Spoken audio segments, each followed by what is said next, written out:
to deep left field. Big fly for Mike Trout, 1-0 Halos. Ground ball to second base, Reid Detmers falls down, picks it up, fires the first. The Angels have no hit. The Seattle Mariners. That is drilled out to left field. The Angels are going to have a 1-0 lead. Anthony Rendell with a big fly, his third. Hey guys, I'm Alex Curry. This is Joe Adele here with the Los Angeles Angels. Brandon Marsh. This is Chris Rodriguez. And you're listening to the All Angels Podcast.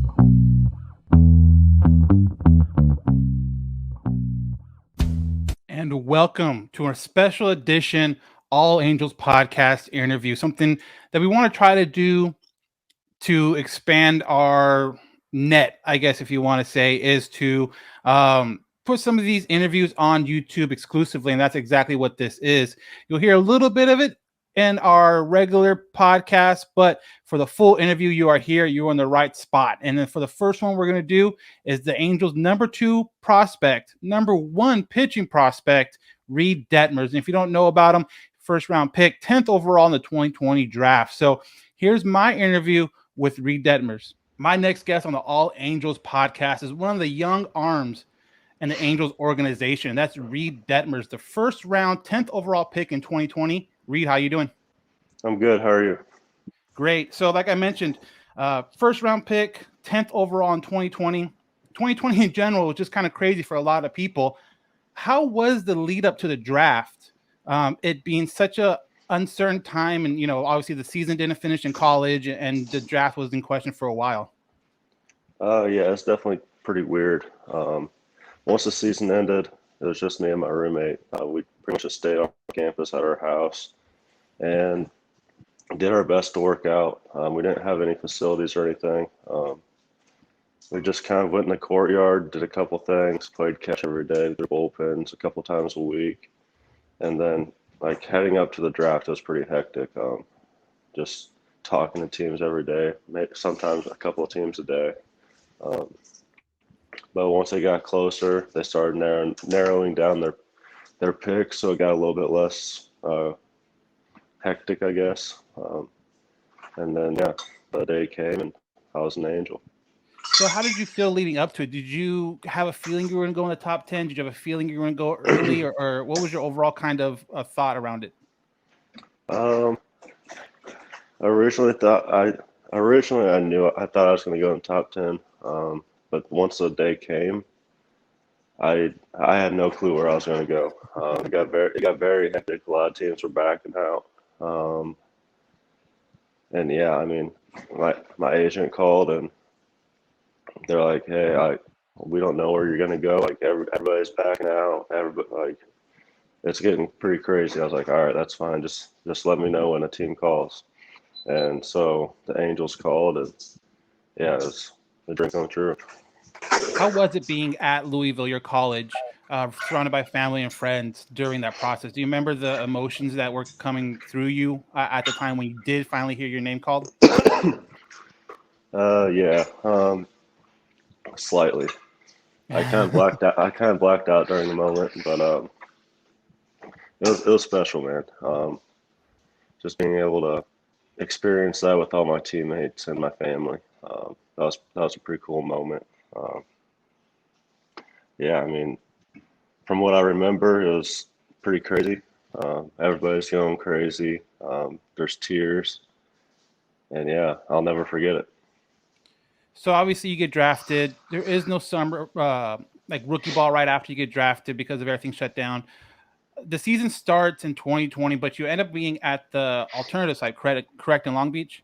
How was that? Because that's kind of like your first introduction to big league baseball, and it seems like it's different than a normal rookie, say, like 2-3 years ago. How was that? Yeah, it was definitely different. It's kind of hard to explain because you're just playing against each other the whole time.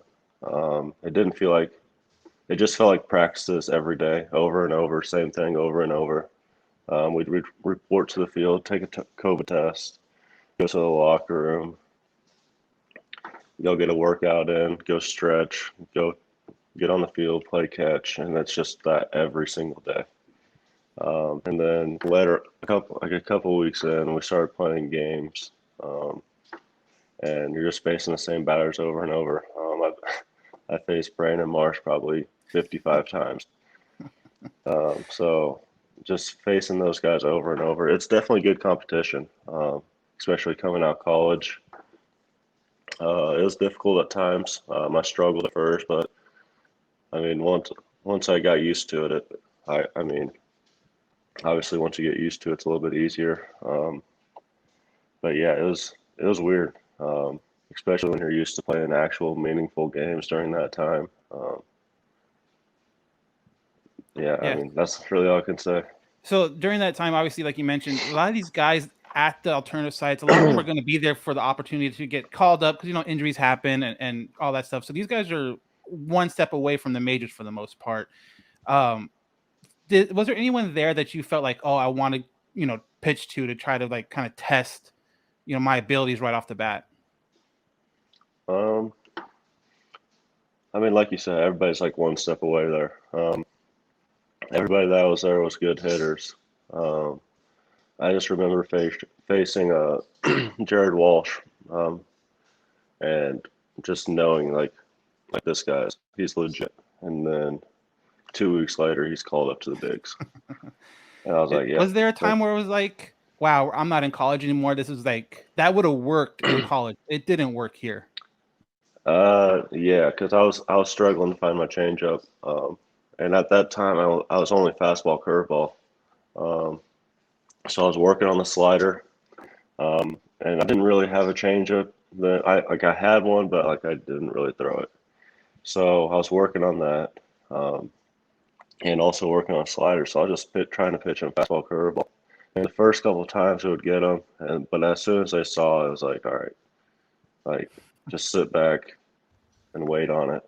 I was like, all right, that's not gonna play. So I got to figure something out. So thank God the sliders worked so far and became one of my better pitches so far. So that's helped me out a lot. That's really interesting too, how you kind of had your arsenal in college, and obviously it did you well being a 10th overall pick. When you get to the pros and people are saying you should try this or develop that, are you kind of open to it? Are you kind of hesitant because you're not used to it? No, I came in open-minded. I came in asking them to help me work on a slider because I knew I needed that for the next level. And so like the first week or so, I got to Long Beach. I talked to a couple players and a couple coaches and tried just developing a slider. It took a little bit, but then I started figuring out. I started messing with different grips. The grip that I actually kept it was actually pretty cool. Me and Chris Rodriguez were playing catch in the parking lot at the hotel. It was on off day. And we were just messing around playing catch, messing with a few different grips, and we look at each other like, wonder if like this spike slider will work. And so I throw it, and it's nasty. And I'm like, all right, we're keeping it. And then I There you take go. it to I take it to the game. It's working. Nobody's really seeing it well out of my hand. I'm like, all right, we're keeping it. I'm not changing a thing. And so that was pretty cool.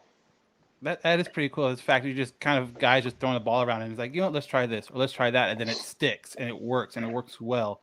I got to mention too the two first name drops, Brandon Marsh and Chris Rodriguez, big fans of ours here. Been on here a couple times each, so you're in good company. And kind of talking about Chris Rodriguez and Brandon Marsh, you are the number 2 prospect by Angel Prospect on MLB Pipeline. When you see a number like that next to your name, and a big publication like MLB Pipeline, how does that make you feel? Um, I wouldn't say it makes me feel any different. Um, it just makes me work harder, if that makes sense. Just seeing my name up top, knowing that like I have the opportunity a lot of people don't. So with that being said, like working harder, trying to get to that next level, that really pushes me. So I think just seeing that number just helps me work harder. So there's been a kind of a youth movement kind of in the Angels organization as far as pitchers go. I mean, obviously yourself, Chris Rodriguez, you got Jaime Barea, you got, Suarez, you got Canning. How does it feel to kind of be in that nucleus where it's like, in a couple of years, all these young guys could potentially be, up in the majors in the rotation? Yeah, it's cool. I haven't really thought about it a whole lot.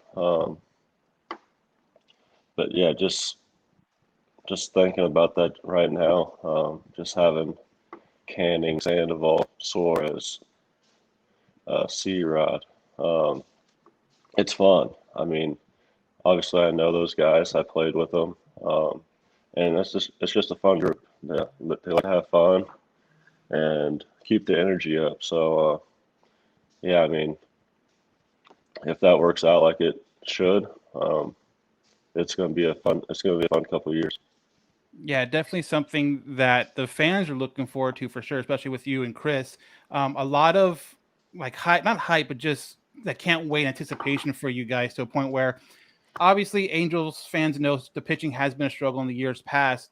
And when fans talk about making moves and bringing guys in, the two names through, Angels Twitter, just kind of the fan part of it is you cannot trade Chris Rodriguez and you cannot trade Reid Detmers no matter who the return is. And when you hear something like that, where the fans want to see you in the Angel uniform, how does that make you feel?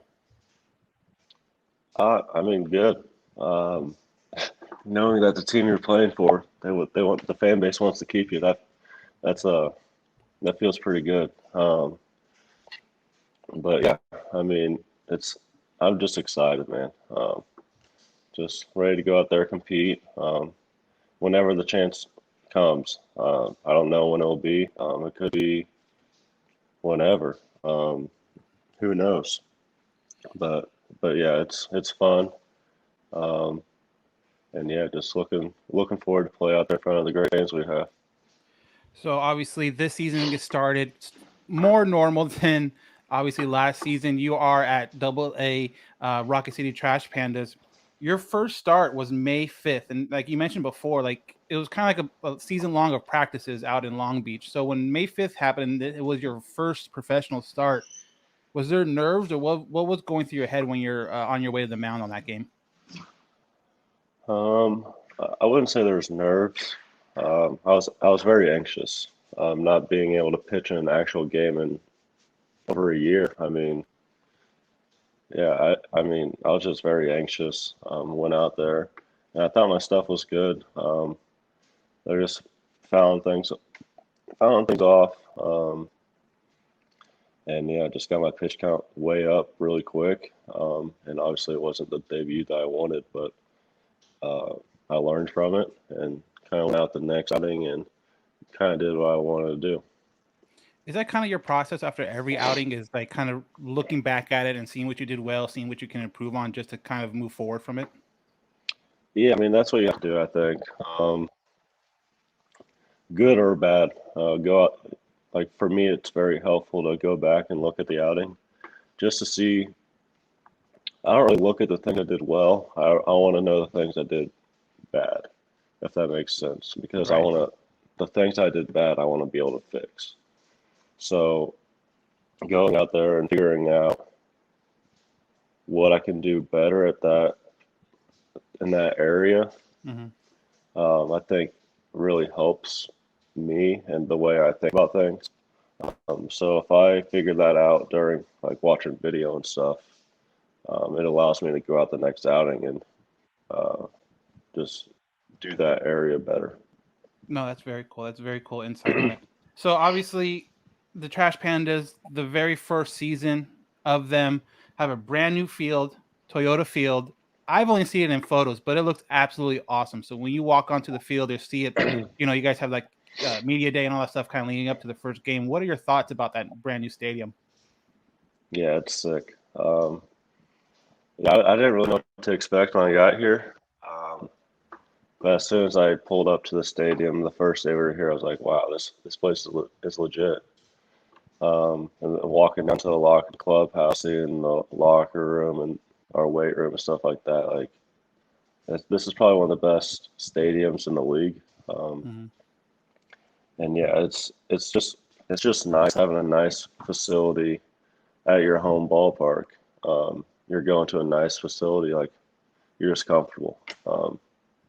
And then going out into the field, seeing the 5 to 8,000 fans we get every game. Um, That's pretty cool. They're loud. They're into it the whole game. There's never a quiet moment, and yeah, they take things very serious here. I know with the timing of this and everything, with obviously the College World Series going on right now, they're in super regionals. I really enjoy turning on the TV and then seeing, whether it's like Mississippi State or some of these other, ballparks that are just loud and rowdy and stuff like that. Do you get that vibe still from obviously your college days to now? Oh yeah. I can't remember who I was talking to, but I was like, man, this feels a lot like college. Right. Not like the not like the teams and anything like that, or like how we play. Just the environment. It's very very rowdy. It's always loud, and they show up. They are scared to come out to the field and get after it. They're always yelling. They're screaming. They're doing everything. Anything you can imagine, they're doing. So it's pretty cool.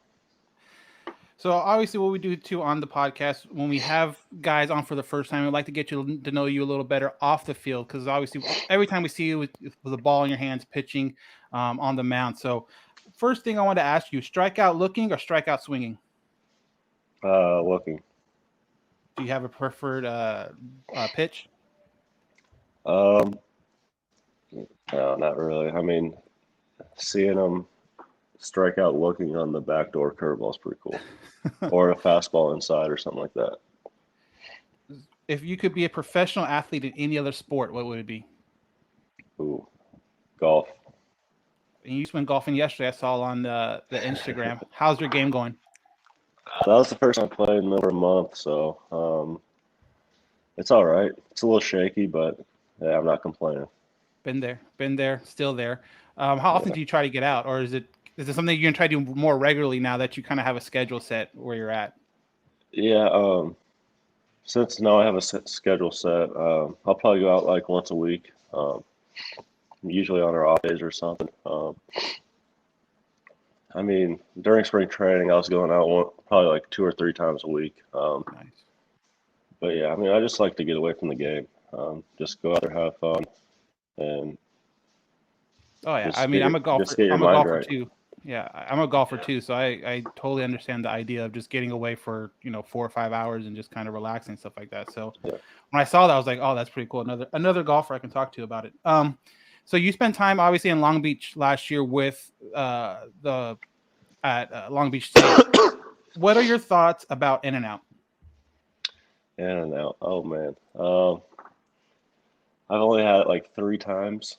Um, I will say it's better than McDonald's. That's good. I mean, it's good. It's just like it's fast food. Mhm. I don't know if there's any like fast food you can be like, wow, that's really good. Um, but yeah, I would say it's better than McDonald's and like most places.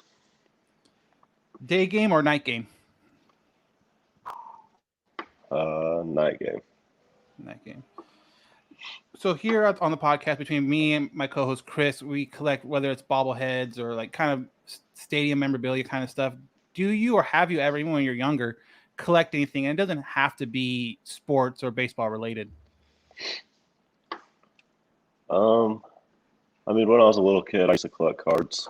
Um, any kind of cards. My grandma would stop at the flea market every weekend and just pick out a random set of cards, and then I'd go through them, and I probably had close to 5,000 cards when I was little, and I couldn't tell you where they are right now. There might be some good ones in there. There might not be. I have no clue. But yeah, that's just a little thing I like to do. So obviously, Reid, you're with the Trash Pandas. We're really excited to see you develop. Really excited to see the maturation of your career. Hopefully, Salt Lake soon, and then obviously with the big team out in Anaheim. So I want to thank you for taking some time out and chatting with us at the All Angels podcast. Yeah, no problem. Thanks for having me. And I want to thank Reid again for taking time out, catching up. It's it's pretty hard for some of these guys to get away during the season. So I really appreciate him taking some time out and chatting with me about obviously 2020. And it was really interesting to see how he developed his slider. Really good kind of insight into how things get worked out. You know, it can be something as simple as just two guys, like I mentioned, playing catch and working on things. So that was really cool to hear from him. Again, Reid, the number 2 overall prospect by MLB.com and the Angels organization. So a guy who, you know, you would think will have a huge future with the Angels. We'll see what happens. I do think at some point this season, we will definitely see him in Salt Lake. I'm not too sold on him being in the majors quite yet, but definitely going into the spring training of 21, competing for a spot for sure. But like we mentioned in the interview, you got Sandoval, you got Suarez, you got Canning, you got C-Rod, you got Berea, you got Suarez, you got a lot of these younger guys that are going to be right knocking on the door. And it's going to be really interesting to see all these guys develop and you know, start kind of breaking in at the same time. So again, thank you, Reid, for chatting with us. Really appreciate it. If you're new to the page, please subscribe. Please set an alert. We do the podcast here. Try to do it twice a week. Pretty good about doing it twice a week. And then as we start doing more interviews, we'll put the full interview here on YouTube, make it kind of an exclusive YouTube page thing. And, you know, hopefully as the All-Star break comes up, as the season kind of starts winding down, we'll start having more and more guys on here for your entertainment for the most part. So again, please subscribe here on our YouTube page, and please subscribe to the All Angels podcast anywhere you find podcasts, whether it's iOS, Spotify, iHeartRadio, all that stuff. Please subscribe. We really appreciate it. Write a review. We're trying to expand our net and make this a better viewing and listening experience for Angel fans. So definitely check it out. Thank you again. And I am Dan Garcia, and have a great day.